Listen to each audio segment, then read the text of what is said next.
Good afternoon, everybody. I'm Asaf Ramarowski. I'm the Executive Director of ASMIA and SPME, and it is my pleasure to once again welcome you to our webinar speaker series. This afternoon, we have the pleasure and opportunity to talk to our friend and colleague, Avi Shilon. Avi is a longtime friend and a longtime member of the association. He is really one of the more prolific authors and researchers when it comes to Israel studies. He's been teaching in Israel, obviously. He's been teaching here at NYU. And of course, of late, he became, I guess, more famous than he wanted to be by teaching at Columbia University. Of late, and throughout all of this experience, Avi had the opportunity to have what he defined, I think, in his article that I shared in the invitation, his firsthand account of individuals who tried to attack his class, what he, I think at the time, defined them even as what he thought were Nukba forces coming into his classroom at Columbia. But today's really goal is to really, all joking aside, and this is not a matter that we take lightly in general, but really what it is to teach Israel studies and Israel at large in the United States and in Israel post 10/7. There's a lot to talk about, and Avi is the person to talk about that, and we're really happy to have him here this afternoon to talk about his personal experience and his time at Columbia. Housekeeping wise, before we turn to Avi will talk for about a half hour or so, and then we'll go into Q&A. We will take Q&A via the chat. So if you have any questions, please type them in the chat, and we will get to all our questions as much as we can in a timely fashion. If we do not get to your questions this afternoon, please feel free to email us after the webinar, and we'll do our best to respond in a timely fashion. But really, without further ado, Avi, thank you for joining us, and the virtual floor is now yours. Thank you very much, Asaf, for this kind introduction. I am very happy to be here today and to share some of my reflections and thought about teaching Israel studies. And let's get straight into business. I was invited to teach at Columbia this year. I assume this is the invitation was done as part of the endeavor of the university to make things a bit different after a year of protests, etc. I'm teaching two courses. One is about modern Israel, which is actually the history and the sociology of and the politics of Israel since the pre-state era, the Yishuv era, till the current. And my other course is about the history of the Mizrahim, the Jews of the Middle East. Both of them, at least to my mind, are interesting, and I was very enthusiastic to come here. Columbia University, I must say, without any connection to the issue of this talk, is a really, we should remember, it's a Ivy League university. The students are very high level, and this is something that we should not forget, the academic rigor of this place. So I was very excited to come. And at my first course, exactly, I came here exactly when the ceasefire was announced in Gaza, and Trump was entering the White House. So I assumed that the situation would be different than the last year because of the ceasefire, because of the political change in America. And in my first class, I usually introducing myself, trying to get to know the students and review the syllabus.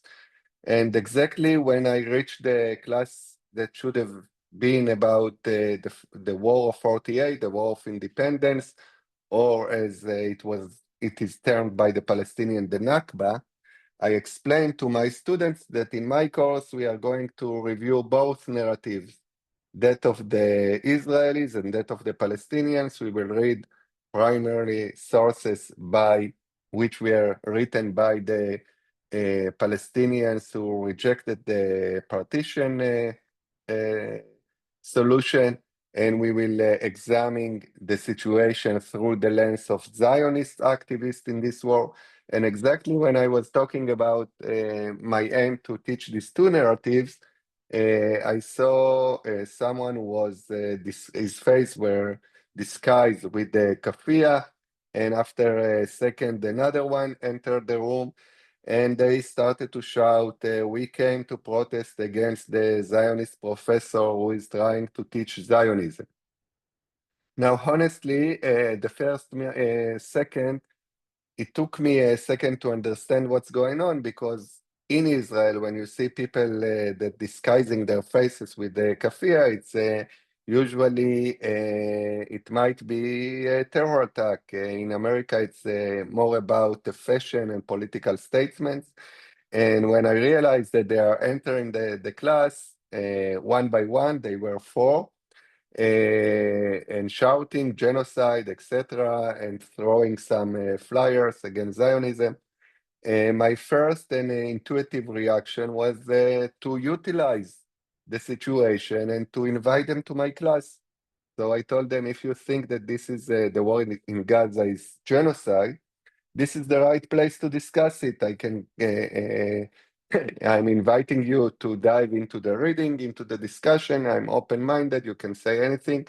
Of course, they didn't reply. They continued to film themselves in a very enthusiastic way.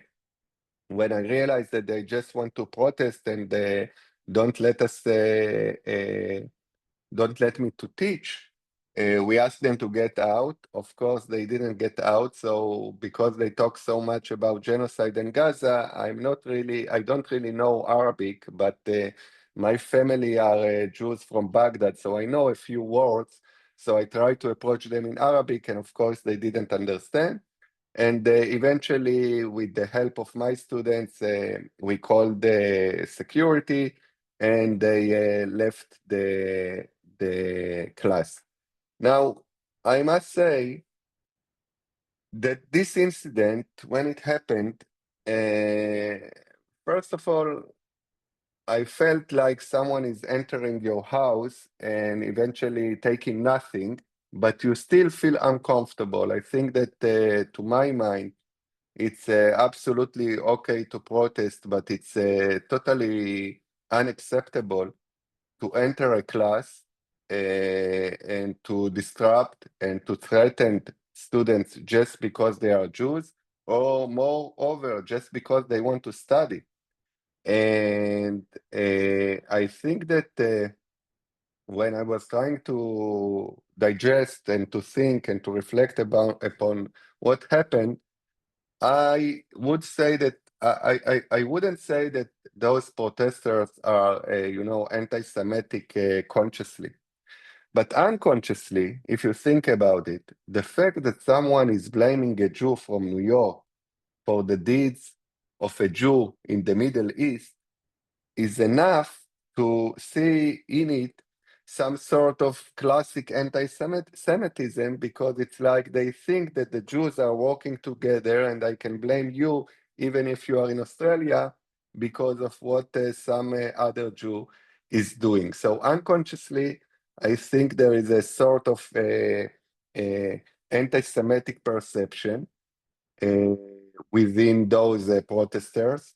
I also think that I never saw someone attacking Russian studies or American from Russian descent because of Putin. It happens only to Jews or in America.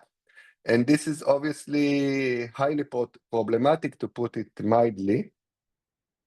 I also want to distinguish between my experience as an Israeli to the way my students, most of them the American Jewish students, because I have in my class not only Jews, of course, But for the American Jewish students, it makes them feel much more as a minority than they used to feel.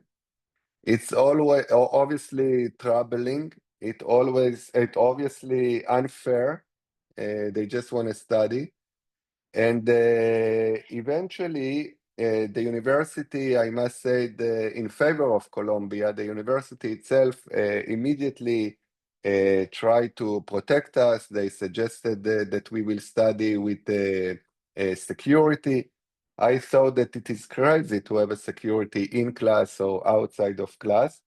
So at the beginning, I even rejected this idea, and they made a hearing for those who were protest after they identified them. I don't know exactly how. And I was also invited to give a testimony. Eventually, I don't know exactly the details of the hearing for those who stormed my class, but I assume that if two of them were expelled, it was mainly because they said that they are not ready to give up and they are planning to continue in this form of protest. So, to my mind, and there are several ways to look at this incident and others, and I would tell you that 3 or 4 weeks after this incident, we were asked to change the location of the class because of threats that were identified via social media, and the university suggested that we will change location. Eventually, nothing happened, but again, it's crazy that you are coming to teach with students, great students whom are eager to learn and to discuss, and they should be threatened.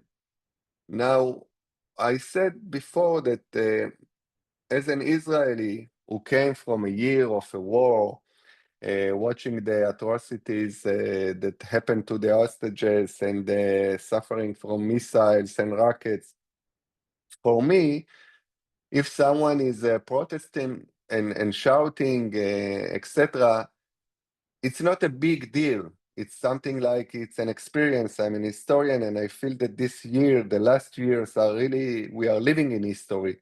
So it's even an interesting event to analyze. But it can deteriorate very easily into physical violence. I never witnessed physical violence. And once you are allowing to care, so to threaten or to interrupt the Jews just because they want to study, it's a very dangerous way, and it can develop to I don't think that we should normalize this situation, even though I also think that in certain aspects, the main problem in the American universities is not the protest, is the lack of Israel studies in each and every university. Because the best answer to those protesters is to teach, is to learn, is to study, because I'm sure that once one will learn the history of Zionism, the history of Israel, and the history of the Palestinians, it could not be so one-sided as these protests are. I also think that the best way to, and this is my personal, of course, opinion, we can find a lot of way to fight uh, is to engage. I like to explain. I believe in people. I think that I must say that at least part of the protesters are doing it because they are sure and from out of ignorance, but they are sure that they are doing the right thing with protesting against Israel because they see Israel as a settler colonialistic project, symbolizes the evil of the West in the world. But if they will learn, yeah, and this is why I feel comfortable to talk with them, because I know as a historian that Zionism is much more complicated than to claim this is a colonialistic project. By the way, America, Australia, New Zealand, all of these states are the result of a colonialistic project. So it's weird that you are turning your anger only toward Israel, which is maybe the last colonialistic project than those which I've mentioned before.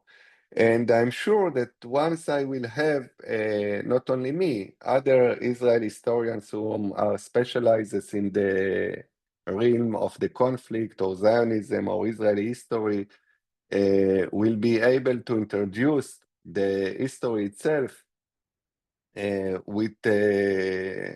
without any fear to introduce both narratives and both perspectives. No one who is really knowledgeable about the history of Israel could protest as the protests are happening today if he's really knowledgeable and a honest person. So generally speaking, I think that the best answer to the protest is more courses on Israel, on the conflict, on the issue of Zionism, on the issue of how this conflict was unfolded throughout the maybe 120 years. And this will be the best result, the best way to compete with the situation. I also like to take to criticize myself and also the government of Israel.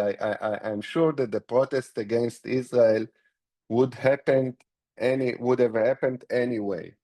Because we need to take into account that most of the protests started on October 8th, one day after the most horrific day that happened to Jews, obviously to Israelis since the Holocaust. And this is why I think that the protests at the beginning were not only a demonstration, but also some kind of a celebration, because Israel was seen as weakened and Hamas was seen as the victorious of the moment.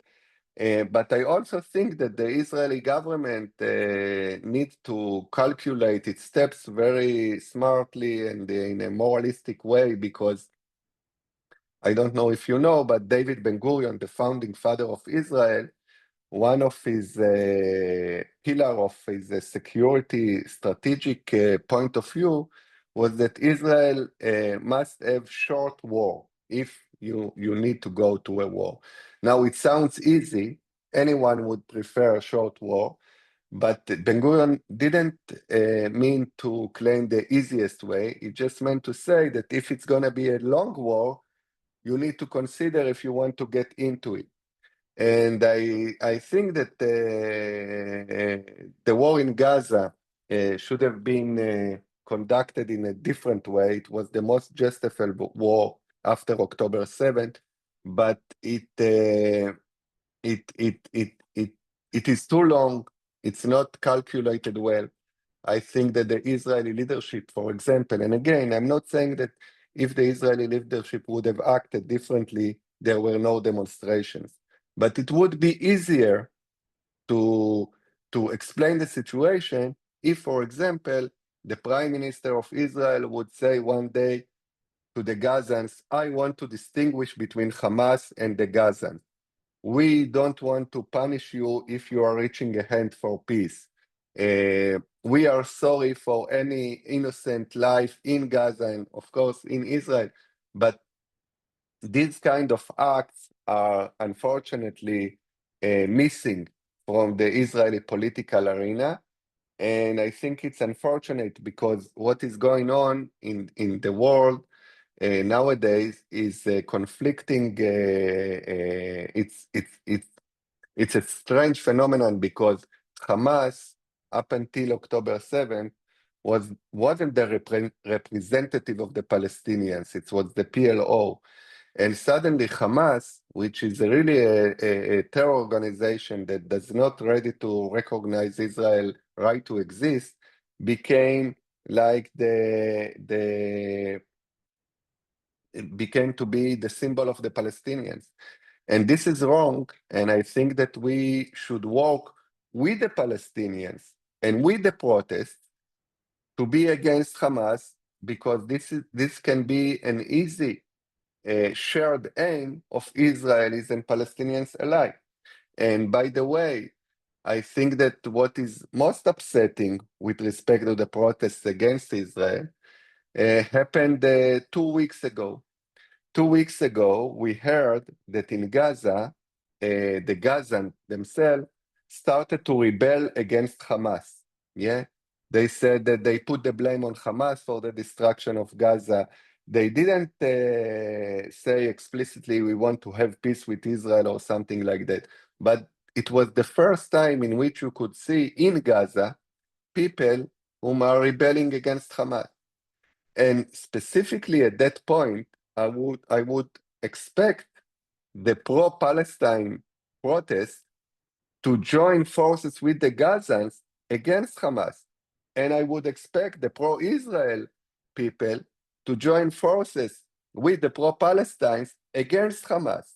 This is the right way to get out of the situation, to join forces for a better aim, and not to see the situation without any complexity. If Hamas is Palestinian, so I'm supporting Hamas. If I'm Jewish, I'm supporting Israel.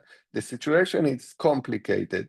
And in order to overcome it, I would expect, again, a situation in which pro-Palestinian, pro-Palestine, and pro-Israel will join forces against Hamas, because how can you justify? Yeah, I can understand if someone can blame Israel, and I can understand, obviously, if someone is blaming the Palestinian. But I cannot understand how can people support Hamas, especially after October 7th. And I think that what is going on right now in Colombia, I understand that there is a need to fight anti-Semitism, of course, obviously. And with this respect, it's important that the Trump administration put more attention, if I can articulate it in this way, to the need to fight anti-Semitism. But again, the fight should be conducted in a smart and in a moralistic way. I don't think, for example, to cutting budget to Ivy League universities is the right approach, because those who will suffer will be the students, the professors. Science will be harmed because of this approach. And the best way, again, to fight anti-Semitism or unlogical protest is to educate more and more on Israel, on the history of Israel, on the complicated history of Israel, on the complicated history of the Palestinian. And with this respect, I can adapt Ze'ev Jabotinsky's approach, which was published in his famous article, The Iron Wall, which was written 102 years ago. And in this very classic article that I highly recommend to each and everyone who is interested in Israel studies to read, Jabotinsky said something very smart. He is actually saying, we, the Jews, have all moral rights to go back to our homeland and to establish our independence. But if we want to be honest, I can understand the Palestinians that they see this as their land in the last centuries, and no one will be ready to accept someone who is entering his land if he believes that this is his house. So in a situation in which both sides are correct, we have no other option but to insist of our justice, yeah, while being strong and establishing the iron wall. And once the Palestinians will be ready, we will acknowledge that Israel is here. He talked about, a Jewish state and not about Israel because it was written in 1923. But Jabotinsky said that once it said something smart. He said, on the one hand, I can understand the Palestinian resistance. On the other hand, I cannot give up on the moral justification for Zionism. So we need to establish Zionism, and we need to establish an iron wall, which will be our way to show that that no one can beat us. But once the Palestinians will be ready to acknowledge that the Jews are here and will stay here, this is what Jabotinsky predicted, will be ready to a compromise. And then we, the Jews, should be ready to a compromise. And I still believe in this perception of looking at two sides, at the two sides as have their justified moral conviction, and to try to fix the situation from a shared point of view. This is, to my mind, the best way to confront the current situation. I also think that we are living in history, really living history in the last 2 years since October 7th. I also think that, since the COVID era, the world is shaking. I don't know exactly to which direction the world is going to turn, but it's a very interesting, to put it mildly, era that we are living in. And I'm saying it because I think that a lot of things are going to change in the world. I don't know exactly to which direction, but we should be open-minded to profound changes, and everything could happen. And it could be a profound risk, and it can take us to a place with a lot of opportunities. And if I quoted Jabotinsky at the beginning of my talk, I would like to conclude with David Ben-Gurion, the founding father of Israel. And he said that the problem of humans, and I assume that he didn't talk about himself, but the problem of human beings is that they tend to think that what happened will happen in the future. And they don't have the energy to understand that history is changing and life is changing. And this is something that we should internalize in our way of understanding the current situation. And I mean precisely to the fact that on the one hand, we need to take this protest and the wave of anti-Semitism very seriously, because, even though even though, in the daily life, the situation of the Jews is still good and they are thriving in America, we have enough evidence from history that situation can turn completely, like in the 30s in Germany. And on the other hand, we need to think in a much more open-minded way also about the motives of the protest, also to criticize ourselves, also to think that even if the Gaza war is the most justified war, we need to take into account that to someone who will see the suffering in Gaza, and it would be hard not to protest against Israel. And we need to take into account that, as the sociologist Zygmunt Bauman once said, with respect to the Jews, whether if it is anti-Semitism or pro-Jewishness, there is a huge tendency to see the Jews as different. And it's stamped out of the idea of the chosen people and the exceptionalism of the Jews, and it can turn to both sides. I mean, and we need to take it into account when we think about the current situation, that yes, the Jews were throughout most of history were perceived by the other society as different, sometimes for better, sometimes for worse. and we need to work with what we have and to take it into account when we want to understand why these demonstrations are happening today. And generally speaking, this is it, and I will be very happy to answer each and any question. Great. Thank you, Avi. 1 second.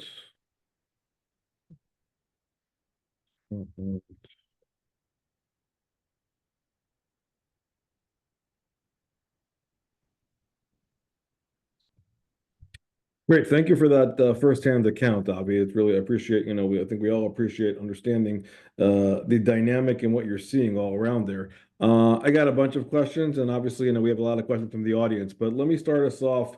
I'm going to let Alex ask the first question, and then we'll go to the audience, and then we will take it from there.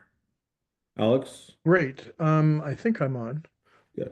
First of all, thanks very much for your presentation, for being there, for putting up with all of this stuff. And it's, as I said before we went on the air, it's very important to get an insider perspective.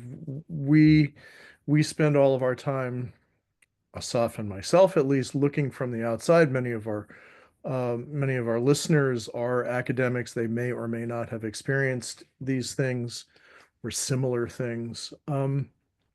So it's important to hear from somebody who literally had it face to face. It was very interesting that you concluded with a willingness to entertain the issues that the protesters were bringing forward. The stated motives of Columbia United against Columbia University Apartheid Divest, the group, primary umbrella group at Columbia. One of their slogans is "From Turtle Island to Palestine." So they're decolonizing literally every place in the West, and they're dedicated to the end of Western civilization. That's one of their quotes, and to armed resistance. So I think their motives are very clear. But my first question, I have many. My first question is really the reaction of not the administration at Columbia, but of colleagues. The administration took steps to protect you and your students. What was the reaction of your colleagues, Jewish, otherwise, Near Eastern studies, otherwise? So we need to distinguish between, because there were a variety of responses. Yeah, generally speaking, I felt very much supportive. I was invited to several meetings with important scholars and in the administration of the university, and they asked me what do I need, and they were really supportive. I personally try to I like to engage. I believe in engagement. So I even sent an email to Professor Massad, inviting him to talk to understand why, what can we see, if can we see together, and why he's so hostile. Obviously, he didn't respond. I also received a lot of support from colleagues around the world, yeah, from Turkey to anywhere in America, and obviously from Israel. So, and I think it was mainly because at this incident, I really invited them to class. I didn't fight them, and they refused. And the irony, they wanted to record themselves and to distribute it via social media. Eventually, they didn't do it. The Jewish student did it because it works against them, this protest. So I must say that I felt that I'm protected, and I was asked, how can we help you? On the other hand, yeah, obviously some things should be changed, and I believe that they will be changed, or I hope that they will be changed. For example, I don't think that the student can go disguised with the kafia and enter a class or saying I'm not ready to be identified. I don't think that that someone could enter your class without punishment if he's repeating this act. But obviously, two of the protests were expelled. So at least my experience is that yes, there are a lot of problems. Yes, by the way, I also want to defend the right to protest. I think it is very important. I think that if you want to protest outside of the university or in the university in a peaceful way, and we are talking about a smart young people, I'm not talking about those who are in favor of armed resistance as you portray. This is something else, yeah? But generally speaking, if someone wants to protest against the Gaza war, if someone wants to protest against Netanyahu, if someone wants to protest against Israel, come to Israel, you see much more protests than in America, yeah? The problem is when it is done with anti-Semitic slurs, when it is done by threats, when it is done in order to frighten people just because they are Jews. I wasn't here when it happened, but I heard about physical violence, etc. last year. But again, I think that it is a complicated situation because, first of all, there are reasons to protest against Israel, just like there are much more reasons to protest against Hamas, obviously. And secondly, because I don't think that Colombia is a uniform institution that everyone are the same. There are many who can support you and talk to you, and there are those who are acting like, for example, if someone from the Middle Eastern department doesn't want to talk to me, while I'm an also historian who is doing the same, who is researching the same field that he, this is crazy. What does it mean not to talk to me? Why? Great. Alex, Great. No, let's get some more questions. Thanks. yeah, Come thank back. you. Alex. We'll come back to you. All right, let me. I have a question too, but I'll leave that. I'll come back to you on that. But let me start with our friend David Edmond, who's asking the question. When we discover this negligent scholarship when it comes to Israel at universities. So again, based on your experience, who is best to approach to combat or to help with the environment? Teachers, administrators, alumni, others. Where are the pressure points? I'm adding here that you've learned from this experience that can help shape, and obviously the discourse now in the U.S. relates to where can there be reform. And so, based on your inside knowledge of what you've experienced now, where do you think is the best to put these pressures on? Yeah. So in terms of technology, obviously there should be security. People cannot do whatever they like to other students. In terms of the core issue here, I think I will give you an example. My course about the Jews of the Middle East, about the Mizrahim, was accepted by the university to be global core. And when you define the course that is part of the global core, you can attract more students to come to your class. So I think that the best answer that universities around America should give in response to the protest is to highlight courses about Israel, is to highlight and support and promote, courses that are being taught by professors who are moderate, like myself, that are ready to show both sides. And I believe I'm a strong believer in education. Eventually, again, I don't think that the Zionists have something to hide. Yeah, they could be criticized, they could be praised, but if you will introduce the real story, if you will introduce the real story of Hamas, via teaching, it will help to refute the hostility. So I don't believe in fight. I mean, each and everyone is on role. Yeah, if I were an Israeli politician or if I was a Palestinian politician, I need to act differently. But as a scholar, as a historian, I believe that my main power is to introduce the history, to teach And this is why I was so upset that those who stormed my class, and some of them were students, didn't even think to learn at the only course that is specifically about Israeli history. Great, thank you. Avi, let me ask you a question. I mean, this is, I think something, has been on my mind, and obviously, Alex and I talk about this stuff all the time. We write about these issues. You've had the experience of now teaching both in Israel and the United States, and you've alluded in your and obviously in your comments that you've been, the amount of open discourse of these topics and protests in Israel and whatnot as it relates to the Israeli college classroom. Can you talk a little bit about the lost in translation? How, when Yeah. we talk about Israel, teaching Israel in Israel versus your own experience coming here, and not only are you being judged on the class that you're teaching, but also on your own identity and how that also feeds into all of this as an Israeli coming to teach at a place as toxic as a Columbia University.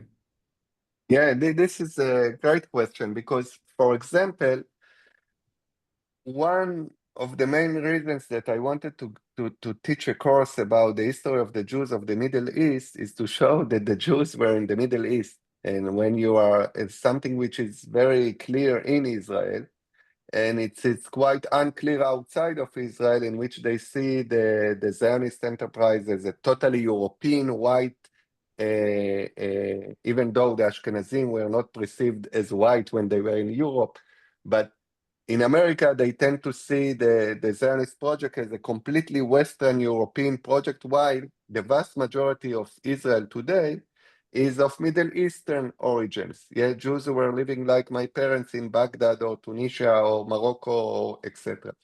Another issue which relates to what you termed as lost in translation is, for example, going back to the Iron Wall article.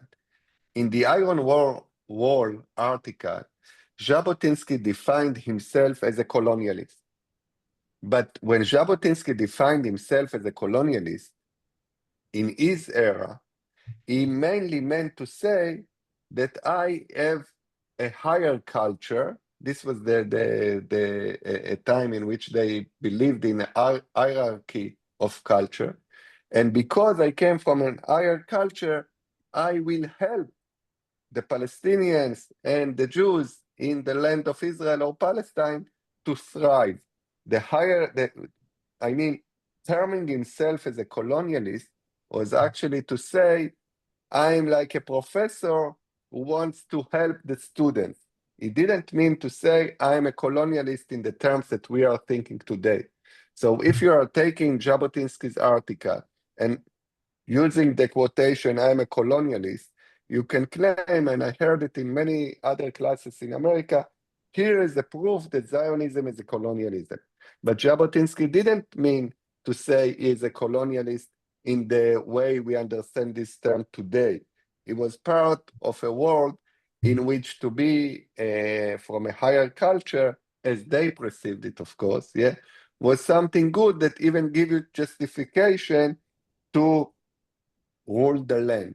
So, and by the way, so taking, twisting Jabotinsky's idea without interpretation, this is something which can be lost in translation if you are teaching on Israel outside of Israel and in Israel. And I also think that in Israel, especially also in the Middle Eastern department, you can read and learn things that are not so different than in the Middle Eastern department outside of Israel. The main difference is that no one questions your right to exist in Israel. And so you can discuss issues in an intellectual way. While you are doing the same discussion with people who really questioning your right to exist as a Jew in a Jewish state in Israel, it's different atmosphere. Great, thank you. Alex, I'm going back to you for a sec. Yeah. Um, you you you called for more Israel studies as a solution. Part of the problem that we see here in the States and to a certain extent in Israel as well is that Israel studies to some degree, I don't want to say how much, is really anti-Israel studies. And we can cite specific examples in the States, at least, of Israeli professors who are opposed to the existence of Israel, who characterize Israel as a settler, colonialist, imperialist, lackey, running dog state, whatever, being invited, usually deliberately, into Israel studies positions, which they then use to promote this standpoint. And I wonder, which is, falls under some rubric of academic freedom, I suppose. But I wonder how you would address this issue of anti-Israel studies from within Yeah. studies. Yeah, so first of all, I'm completely in favor of academic freedom and free speech.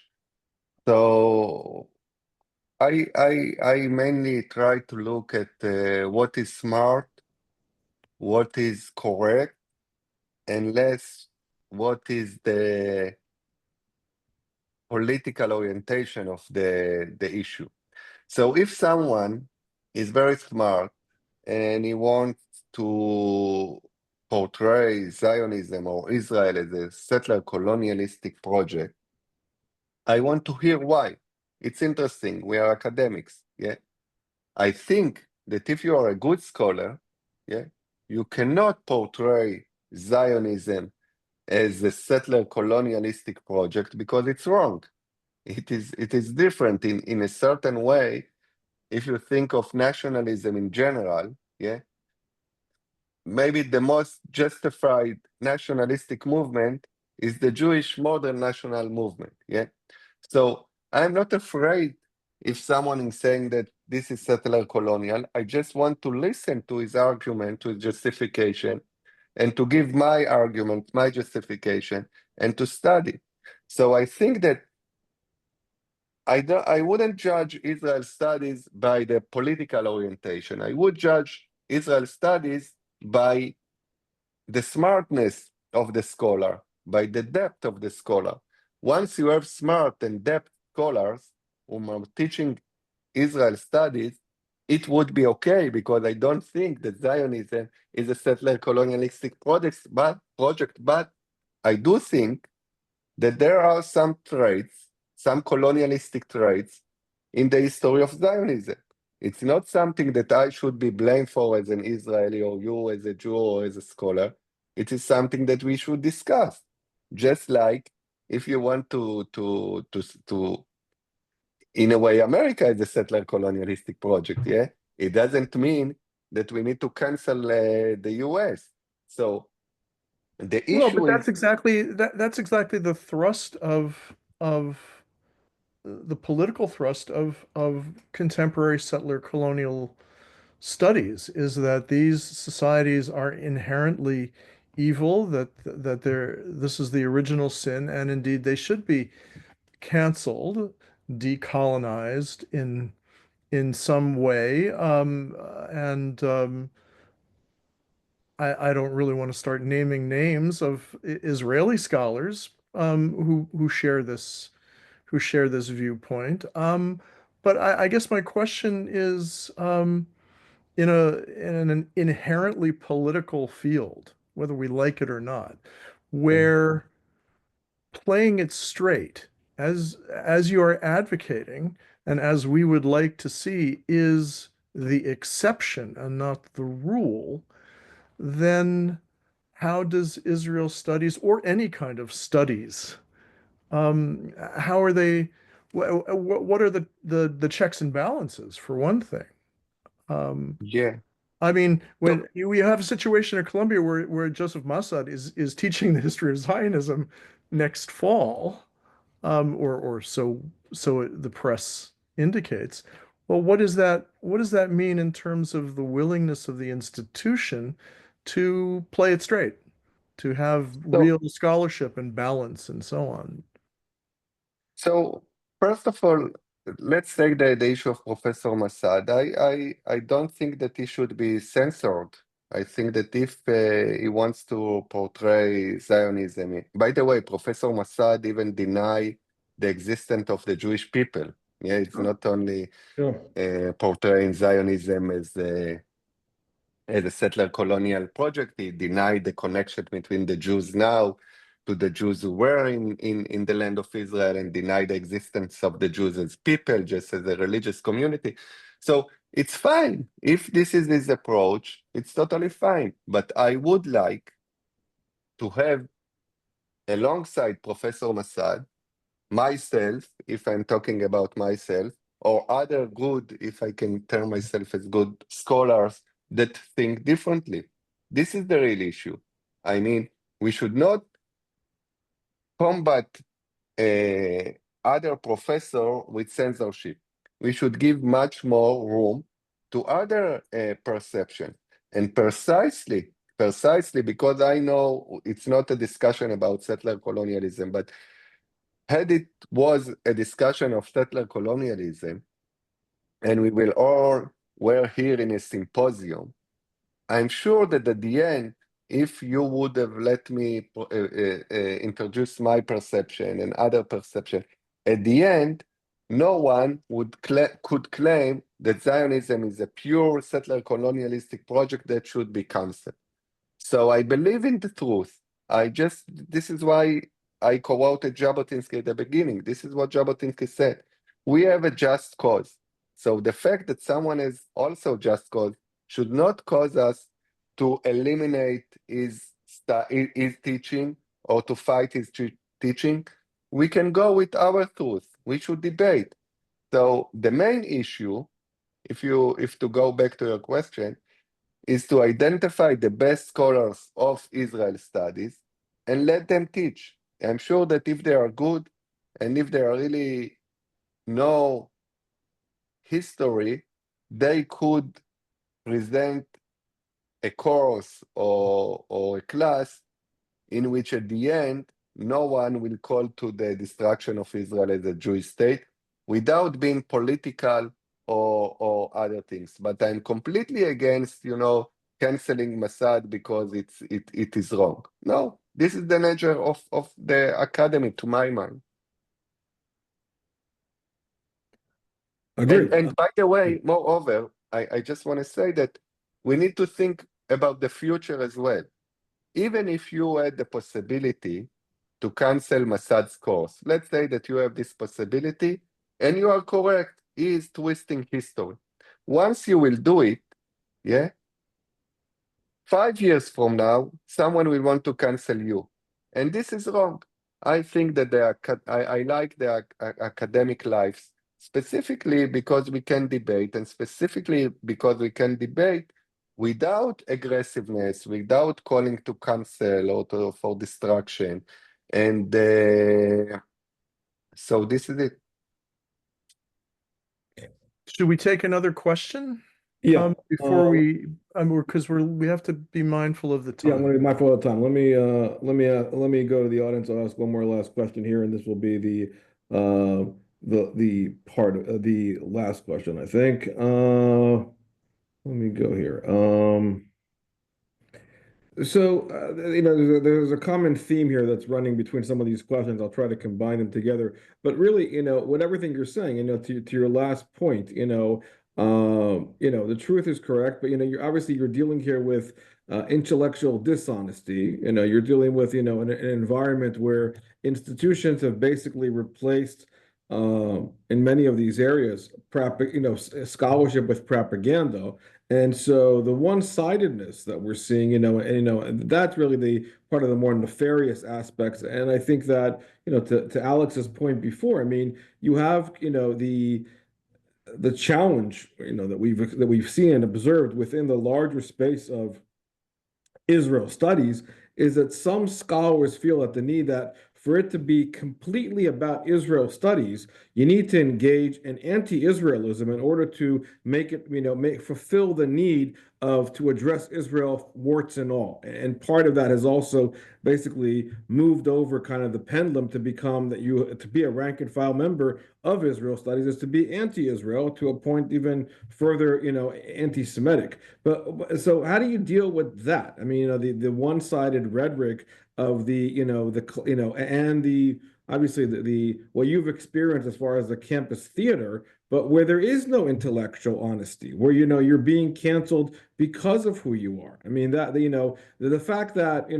a Mossad or a Holiday won't engage with you because they don't think that you're part of the conversation, and thereby what we've seen and observed is the fact that Israel studies in many places, not in all, have been basically isolated, and for lack of a better term, ghettoized. I mean, in a lot of ways here. I mean, what are your thoughts on that?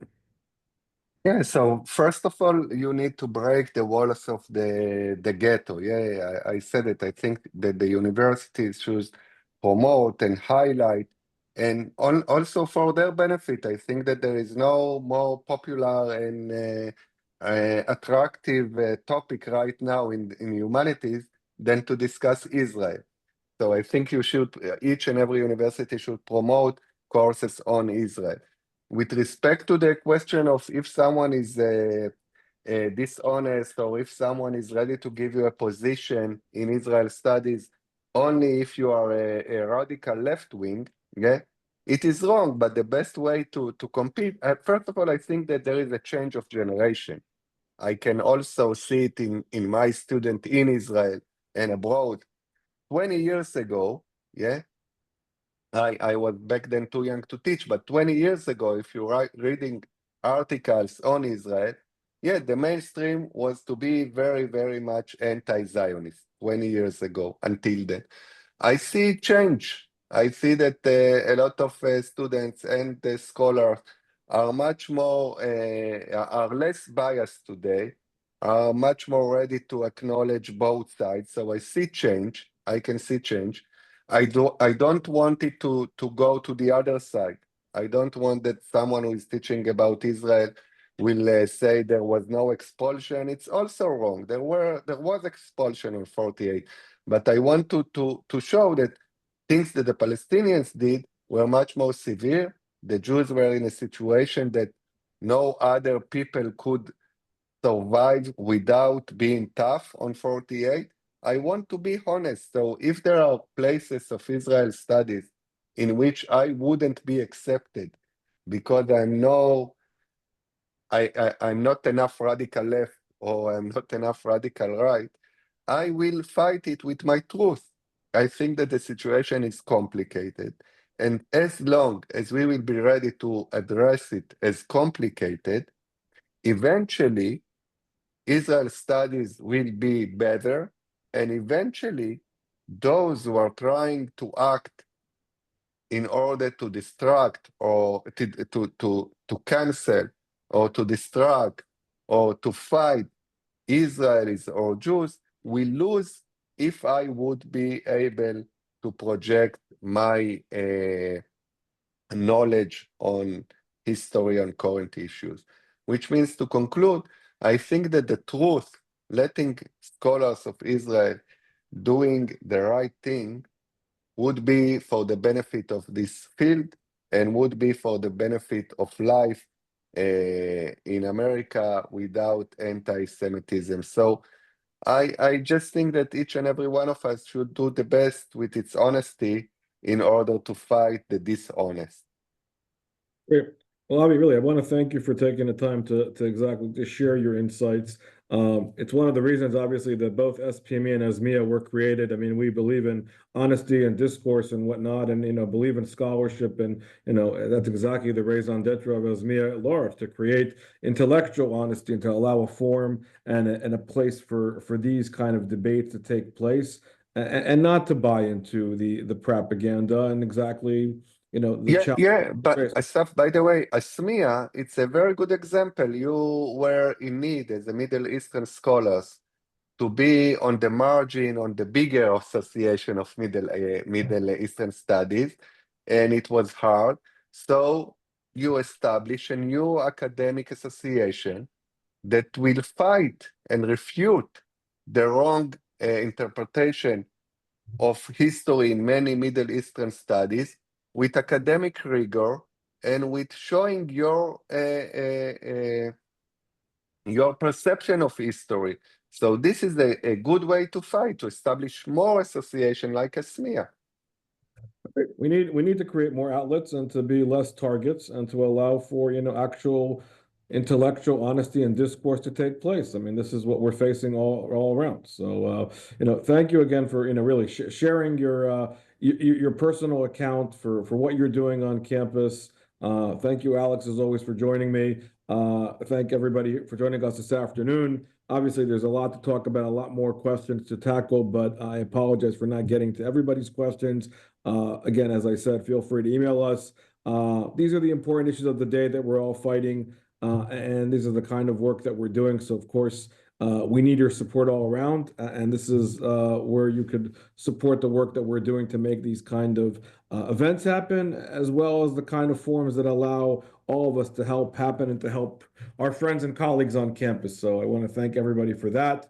Let me take also this opportunity to wish our Jewish colleagues on the line a happy Passover as the holiday is coming this week. And of course, for our Christian colleagues, Easter is also not that far away. So I want to wish everybody a happy upcoming holiday season.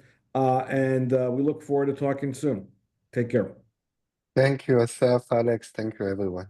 Take care.